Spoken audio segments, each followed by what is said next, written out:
Mga ka-K5, halos 98% ng preparado ang katapo sang Sara Municipal Police Station para sa nagahilapit nga Sulay Basya Festival sa Banwa nga magabukas Miyerkules, Hunyo 10 tubtob Hunyo 24, 2026.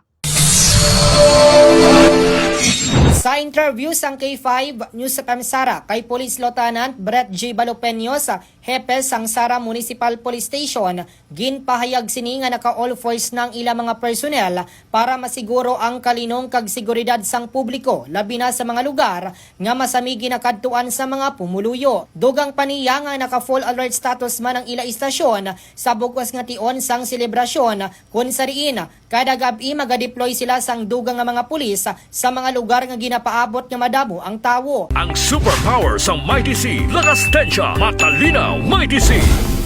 Madumduman nga ika-25 na katuig ang pagsilibrar sang Sulay Basya Festival sa Sara, Iloilo sa diin magasugod sa opening salbo kag iban nga mga aktibidades sa tubtob nga matapos sa Miyerkules, Hunyo 24. Nahibaloan nga ginasaulog sa mga pumuluyo sang Sara, Iloilo ang kapistahan ni San Juan de Bautista kada ika-24 sang Hunyo bilang pagpasidungog sa ila patron kag simbolo sang pagtuo, paghiliusa kag kasadya sang bugos nga banwa. Balita nagikan sa Banwa sang Sara, ini si K5 Reggie Plazuela de Mayo para sa kampiyon nga balita, serbisyo publiko kag kalingawan sa Quinto Distrito. K5 News sa FAM.